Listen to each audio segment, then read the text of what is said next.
अस्सलाम वालेकुम, मेरा नाम मकबूल अहमद है और आप लोग YouTube चैनल देख रहे हैं। हम सांस इसलिए ले पाते हैं कि फ़िज़ा में ऑक्सीजन वाफिर मिक़दार में मौजूद है और हमारे खून में भी है। लेकिन अगर हमारे खून में ऑक्सीजन की मिक़दार मुक़र्रर हद से थोड़ी सी कम हो जाए तो हमारी सांसें उखड़ने लगती हैं। उस वक्त हमें ज़रूरत से ज़्यादा ऑक्सीजन दरकार होती है। कोरोना यही करता है। जब ये वायरस फेफड़ों तक पहुंच जाता है तो अच्छा भला बंदा भी खुश्की पर मछली की तरह तड़पना शुरू हो जाता है।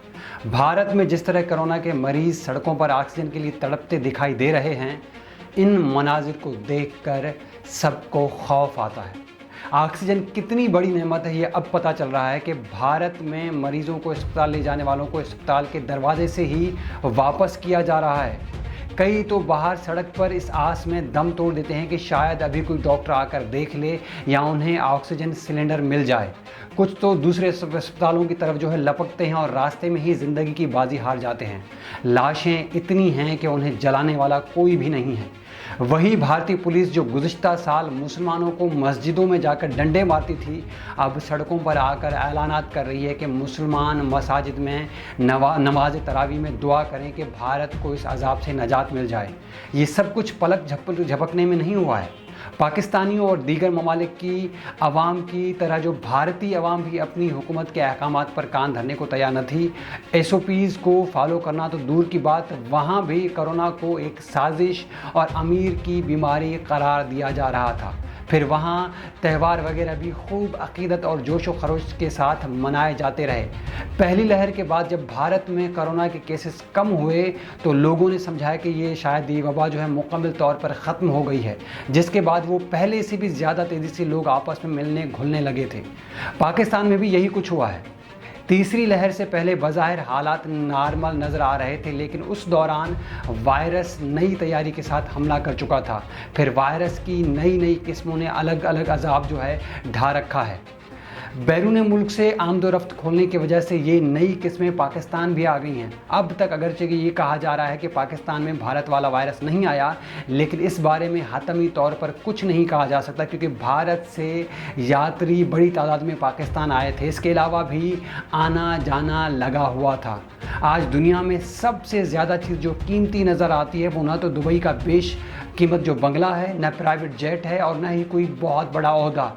आज चलती सांसें और ऑक्सीजन ही अरबों इंसानों के लिए जीने की वाहिद किरण नज़र आती है। 8-10 घंटे के लिए अगर ऑक्सीजन ख़रीद कर सांस लेना पड़े तो उसके लिए कम से कम भी जेब में 40 से 50 हज़ार रुपये होने चाहिए। ताहम जिस तरह से ऑक्सीजन की तलब ज़्यादा और रसद कम हो रही है, ऑक्सीजन का किसी भी कीमत पर मिल जाना बड़ी गनीमत में शुमार किया जा रहा है। पाकिस्तान और भारत दोनों के लिए ऑक्सीजन इंतहाई अहमियत इख्तियार कर चुकी है। ज़ख़ीरा अंदोज़ इस नाजुक मौके को भी हाथ से जाने नहीं दे रहे हैं। आम दिनों में जो सिलेंडर 10,000 का मिलता था, अब 50,000 का भी नहीं मिल रहा है। गुज़िश्ता बरस जब कोरोना का आगाज़ हुआ था तो medical stores mafia medical store थे वो माफियाज़ बन गए थे। लाहौर में एक मेडिकल स्टोर ऐसा भी है जहां पर वो दवा मिल जाती है जो इर्द गिर्द कहीं भी दस्तयाब नहीं होती थी, लेकिन इसकी कीमत 3-4 गुना तक वसूल की जाती है। गुज़िश्ता कई हफ्तों से लाहौर में पारे वाला थर्मामीटर दस्तयाब ही नहीं है। आम दिनों में ये 40-50 रुपए का मिल जाता था, मगर अब जहां से भी मिल रहा है 250-300 रुपए से कम का दस्तयाब नहीं है। गुज़िश्ता बरस N95 मास्क भी इन्हीं मखसूस मेडिकल स्टोर्स पर 3-3 हज़ार रुपये का फ़रोख्त हुआ था। जान पर बन जाए तो लोग मजबूरन मुंह मांगी कीमत अदा करते हैं। ऐसे दुकानदारों से पूछे तो वो कहते हैं कि हमारी ख़रीद भी महंगी है, इसलिए आगे भी उसी हिसाब से बेच रहे हैं। बाज़ मेडिकल स्टोर्स की हद तक तो बात ठीक है, लेकिन कुछ मखसूस मेडिकल स्टोर्स जहां से हर बुरे वक्त में दवा मिल जाती है, उनके पीछे लाजिमन कुछ राज होंगे। यकीनन ऐसे मेडिकल स्टोर्स बड़े ज़ख़ीरा अंदोज़ों के साथ मिलकर फ़ायदा उठाते हैं। उन्हें अंदाज़ा हो जाता है कि कब किस चीज़ की शॉर्टेज होनी है। ये फौरी तौर पर बड़े पैमाने पर वो चीज़ स्टॉक कर लेते हैं। मार्केट में जब तमाम मेडिकल स्टोर्स के पास वो अद्वियात ख़त्म हो जाती हैं, तब ये आहिस्ता आहिस्ता अपना स्टॉक निकालना शुरू करते हैं और मन मानी कीमत वसूल करते हैं। भारत में भी यही कुछ हो रहा है। भारतीय हुकूमत दीगर मुल्कों से ऑक्सीजन भेजने की दरख्वास्तें कर रही है। एक ऐसा मुल्क जो एटम बम और दीगर असले के ज़ोर पर आए रोज़ पाकिस्तान पर चढ़ दौड़ने की बातें करता था, आज ऑक्सीजन के लिए दुनिया से मदद मांग रहा है। یہ وقت صرف بھارت کے لیے نہیں پوری دنیا کے لیے سوچنے کا وقت ہے کہ اس وقت زمین پر موجود لوگوں کو رافیل جیسے جدید جنگی طیاروں کی ضرورت ہے، انہیں ایٹم بم درکار ہیں، یا جدید اسلحے اور ٹیکنالوجی کی تمنا ہے، یا پھر صرف صحت، تعلیم، پانی اور رہائش کی سہولتیں ان کی بنیادی اور اشد جو ضروریات میں سے ہیں۔ بھارت کا مسئلہ آبادی نہیں ہے، آبادی تو چین کی بھی بھارت سے زیادہ ہے، مسئلہ وہاں کی حکومت اور اس کی ترجیحات ہیں۔ بھارت مذہبی، علاقائی اور نسلی تعصبات اور سیاست میں اتنا زیادہ ڈوب چکا ہے کہ اس کے لیے عوام کی بنیادی حقوق کو پورا کرنا مشکل ہو چکا ہے۔ مقبوضہ کشمیر میں لاک ڈاؤن لگانے والا بھارت آج کشمیر سے بھی زیادہ برے حالات کا شکار ہے۔